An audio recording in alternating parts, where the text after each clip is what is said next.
नमस्कार, the deep dive में आपका स्वागत है।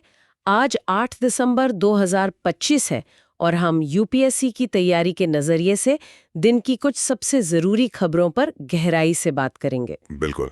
यह आज के विश्लेषण का पहला भाग है। हाँ, और आज हमारे पास स्वास्थ्य, शासन, अर्थव्यवस्था और पर्यावरण से जुड़े कई अहम अपडेट्स हैं। और हो सकता है इनमें से कुछ विषयों पर हमने पहले भी बात की हो, तो ये एक अच्छा रिवीजन भी हो सकता है। बिल्कुल। हमारी कोशिश रहेगी कि हम सिर्फ खबरें न बताएं, बल्कि उनके पीछे के क्यों और तो क्या को समझें, जो परीक्षा के लिए सबसे ज्यादा मायने रखता है। तो चलिए शुरू करते हैं।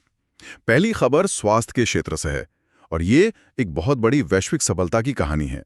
हाल ही में नाइजर अफ्रीकी क्षेत्र का पहला देश बन गया है जिसने ऑन्कोसरेसियासिस मतलब रिवर ब्लाइंडनेस को पूरी तरह से खत्म कर दिया है। यह सिर्फ एक खबर नहीं है, ये पब्लिक हेल्थ के लिए एक मील का पत्थर है। ऑन्कोसेरेसियासिस एक परजीवी कीड़े ऑन्कोसर्का वोल्वुलस से होने वाली बीमारी है। रिवर ब्लाइंडनेस, इसका नाम ऐसा क्यों है? इसका नाम रिवर ब्लाइंडनेस इसलिए पड़ा क्योंकि इसे फैलाने वाली जो ब्लैक फ्लाई मक्खियां हैं वो तेजी से बहने वाली नदियों और धाराओं के पास पनपती हैं। अच्छा, तो इसका मतलब ये सीधे एक इंसान से दूसरे इंसान में नहीं फैलता? नहीं, बिल्कुल नहीं। इसके लिए एक वेक्टर यानी एक मक्खी की जरूरत होती है। तो इसका संक्रमण चक्र कैसे काम करता है? देखिए, जब कोई ब्लैक फ्लाई किसी संक्रमित व्यक्ति को काटती है तो वो उसके खून से कीड़े के लार्वा को अपने अंदर ले लेती है। फिर वही मक्खी जब किसी स्वस्थ इंसान को काटती है तो लार्वा उसके शरीर में चला जाता है। ये बीमारी ज्यादातर उपसहारा अफ्रीका और दक्षिण अमेरिका के कुछ हिस्सों में पाई जाती है। और इसके लक्षण क्या हैं? और नाइजे ने इसे खत्म कैसे किया? क्या इसका कोई इलाज है? इसके लक्षणों में त्वचा पर तेज खुजली वाले दाने और धीरे धीरे नजर का कम होना शामिल है, जो आगे चलकर अंधेपन का कारण बन सकता है। अच्छा। और ये ट्रेकोमा के बाद संक्रमण से होने वाले अंधेपन का दूसरा सबसे बड़ा कारण है। जहां तक इलाज की बात है तो इवरमेक्टिन नाम की एक दवा इसके लिए बहुत कारगर साबित हुई है। तो सिर्फ दवा से ही सफलता मिल गई? नहीं, नाइजर की सफलता सिर्फ दवा की वजह से नहीं है। ये मजबूत राजनीतिक इच्छा शक्ति, सामुदायिक भागीदारी और सालों तक चले अंतर्राष्ट्रीय सहयोग का नतीजा है। गवर्नेंस के लिहाज से ये एक बेहतरीन केस स्टडी है। स्वास्थ्य से ही जुड़ी एक और खबर है जो मुझे काफी दिलचस्प लगी। एक हालिया स्टडी बताती है कि शिंगल्स का टीका लगवाने से डिमेंशिया से होने वाली मृत्यु का खतरा कम हो सकता है। हाँ। एक मिनट, शिंगल्स का टीका और डिमेंशिया, ये दोनों तो बिल्कुल अलग चीजें लगती हैं। इनके बीच क्या संबंध हो सकता है? हाँ, पहली नजर में ये कनेक्शन हैरान करने वाला लगता है, लेकिन ये न्यूरोलॉजी और इम्यूनोलॉजी के बीच के गहरे रिश्ते को दिखाता है। शिंगल्स एक वायरल इन्फेक्शन है जो वेरिसेला ज़ोस्टर वायरस से होता है। ये वही वायरस है जिससे चिकन पॉक्स होता है? बिल्कुल। चिकन पॉक्स ठीक होने के बाद भी ये वायरस हमारे नर्व सेल्स में मतलब तंत्रिका कोशिकाओं में जिंदा रहता है, बस सो जाता है। अच्छा। सालों बाद जब हमारी इम्यूनिटी कमजोर पड़ती है, खासकर 50 की उम्र के बाद, तो ये वायरस फिर से जाग जाता है और शिंगल्स के रूप में सामने आता है, जिसमें त्वचा पर दर्दनाक दाने निकलते हैं। तो क्या ये भी चिकन पॉक्स की तरह संक्रामक है? शिंगल्स खुद संक्रामक नहीं है, मतलब किसी को शिंगल्स है तो उससे आपको शिंगल्स नहीं होगा। लेकिन अगर किसी को कभी चिकन पॉक्स नहीं हुआ है और वो शिंगल्स के दानों के सीधे संपर्क में आ जाए तो उसे चिकन पॉक्स हो सकता है। और डिमेंशिया से इसका क्या लेना देना है? स्टडी का मानना है कि शिंगल्स का टीका शिंग्रिक्स शरीर की रोग प्रतिरोधक क्षमता को मजबूत करके नर्वस सिस्टम में होने वाली सूजन को कम करता है, और शायद यही वजह है कि ये डिमेंशिया जैसी न्यूरोलॉजिकल बीमारियों के खतरे को भी कम करता है। दिलचस्प है। तो स्वास्थ्य के मोर्चे पर हमने एक वैश्विक सफलता की कहानी देखी, लेकिन देश के भीतर चीजों को सुचारू रूप से चलाने के लिए मजबूत नियामक संस्थाओं की भी जरूरत होती है। हाँ। इसी से जुड़ा हमारा अगला विषय है नागर विमानन महानिदेशालय यानी डीजीसीए। हाल ही में डीजीसीए ने एक एयरलाइन को पायलटों के फ्लाइट ड्यूटी टाइम लिमिटेशन नियमों में कुछ अस्थायी छूट दी है। हाँ, ये खबर डीजीसीए की भूमिका को समझने का एक अच्छा मौका है। डीजीसीए भारत में सिविल एविएशन का रेगुलेटर है जिसका मुख्य काम हवाई यात्रा को सुरक्षित बनाना है। ये नागरिक उड्डयन मंत्रालय के तहत काम करता है। इसे और सरल भाषा में समझते हैं।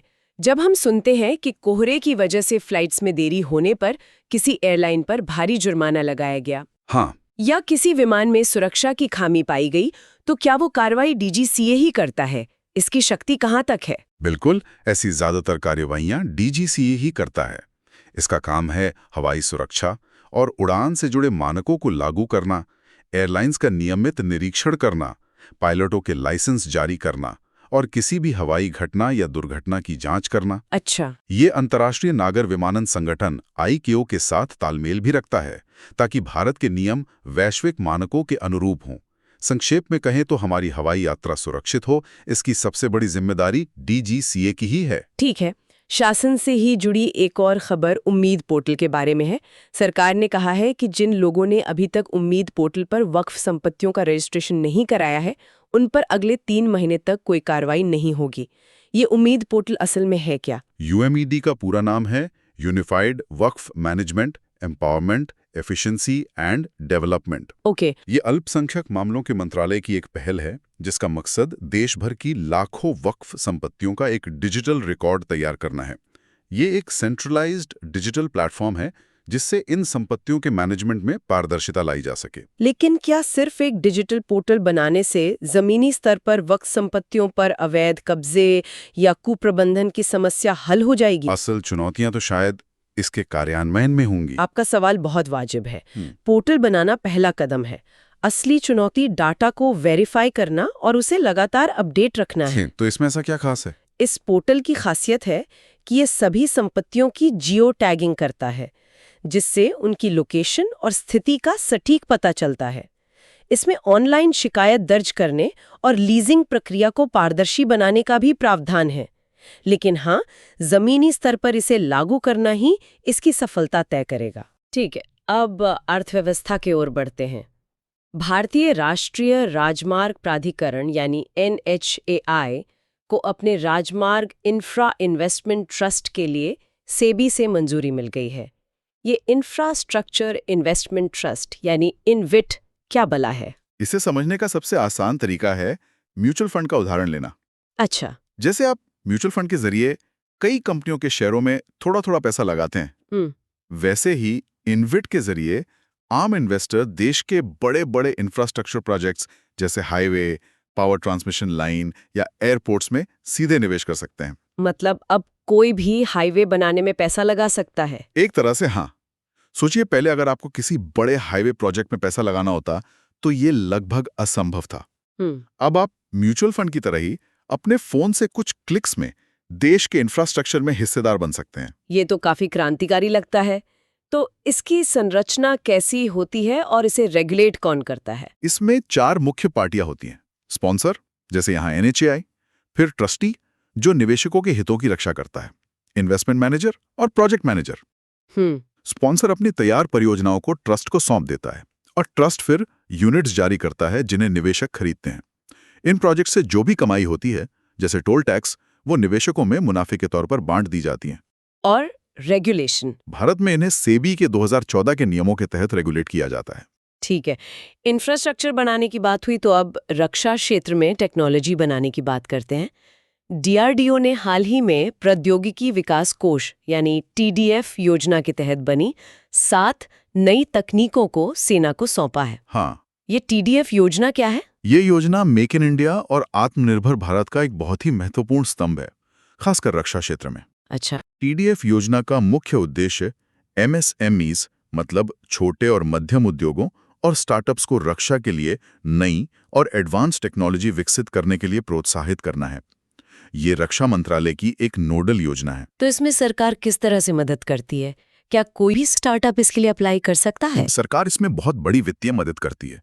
अगर किसी प्रोजेक्ट की लागत 50 करोड़ रुपए तक है, तो सरकार उसका 90% तक फंड कर सकती है। ओह, ये तो काफी ज्यादा है। हाँ, लेकिन इसकी पात्रता की शर्तें काफी सख्त हैं।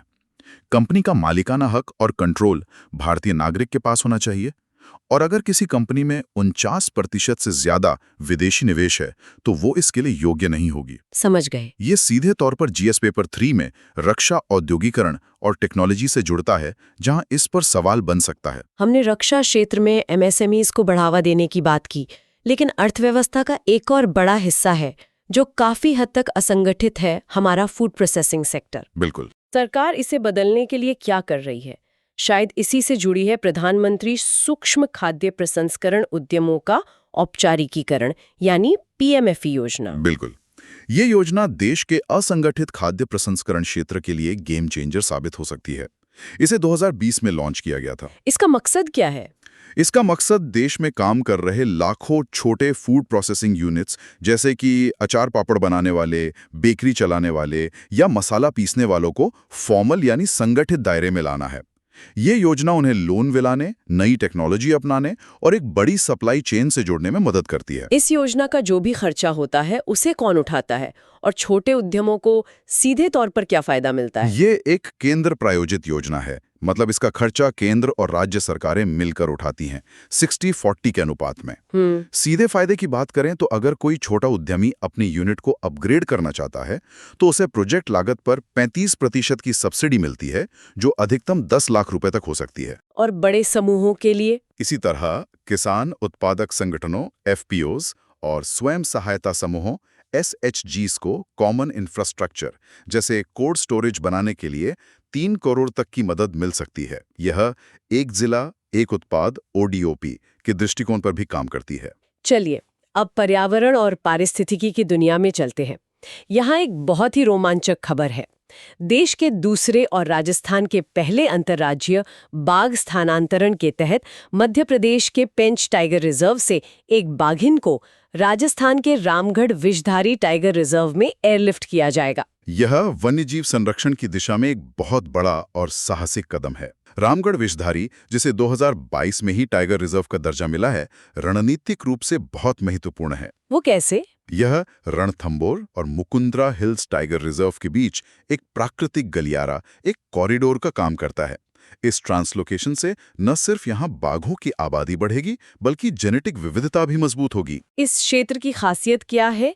और पेंच टाइगर रिजर्व का भी जिक्र आया है, उसके बारे में भी कुछ बताइए। रामगढ़ विषधारी से चंबल की सहायक नदी मेज गुजरती है और यहाँ ज्यादातर धोक के पेड़ों वाले शुष्क पर्णपाती वन हैं। और पेंच? जहाँ तक पेंच टाइगर रिजर्व की बात है तो ये मध्य प्रदेश में सतपुड़ा की पहाड़ियों में है और माना जाता है कि रुडयार्ड किपलिंग की मशहूर द जंगल बुक की कहानी और मोगली का किरदार इसी जंगल से प्रेरित थे। वाह, वन्यजीवों की बात चल ही रही है तो एक और छोटी लेकिन दिलचस्प खबर है। हाल ही में NIT पटना के कैंपस में लाल छाती वाले तोते के 2 जोड़े देखे गए हैं, जो एक दुर्लभ घटना मानी जा रही है। ये सिर्फ एक पक्षी को देखने की घटना नहीं है, ये शहरी जैव विविधता यानी अर्बन बायोडाइवर्सिटी का एक अहम संकेत है। अच्छा। हाँ, ये दिखाता है कि अगर शहरी इलाकों में भी हरे भरे क्षेत्र सुरक्षित रखे जाएं, तो वो वन्य जीवों के लिए एक ठिकाना बन सकते हैं। लेकिन परीक्षा के नजरिए से सबसे जरूरी बात है इसका संरक्षण दर्जा। वो क्या है? IUCN की रेड लिस्ट में इसे संकट के निकट यानी नियर थ्रेटेंड श्रेणी में रखा गया है। इसका मतलब है कि अगर हमने ध्यान नहीं दिया तो भविष्य में ये विलुप्त होने की कगार पर पहुंच सकता है। और अंत में भूगोल से जुड़ी एक नई खोज। एक हालिया अध्ययन से पता चला है कि जाम्बेजी नदी की उत्पत्ति वहां से नहीं होती जहां से हम अब तक मानते थे। हाँ। और इससे इसकी कुल लंबाई 342 किलोमीटर बढ़ गई है। हाँ, ये एक दिलचस्प भौगोलिक खोज है।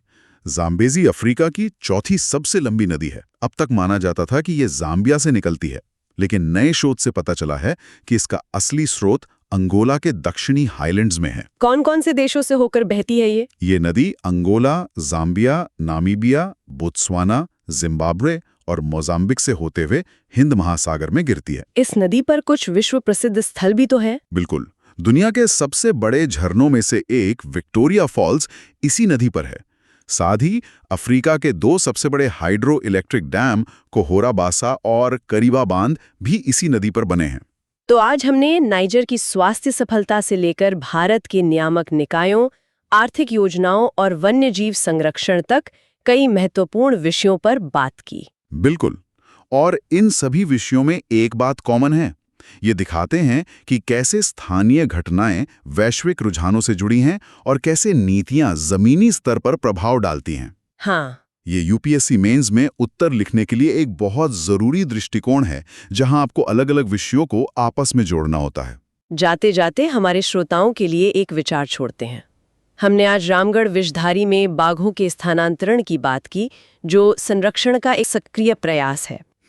सोचने वाली बात यह है कि भविष्य में जब जलवायु परिवर्तन के कारण जानवरों के प्राकृतिक आवास और तेजी से बदलेंगे, तो क्या इस तरह का सहायता प्राप्त प्रवासन यानी असिस्टेड माइग्रेशन वन्यजीव संरक्षण का एक मानक तरीका बन जाएगा? और अगर ऐसा होता है तो इसके नैतिक और पारिस्थितिक प्रभाव क्या होंगे? बिल्कुल, ये एक गहरा सवाल है जिस पर विचार करना बहुत जरूरी है। अगर आपको ये विश्लेषण पसंद आया तो कृपया लाइक और सब्सक्राइब करें।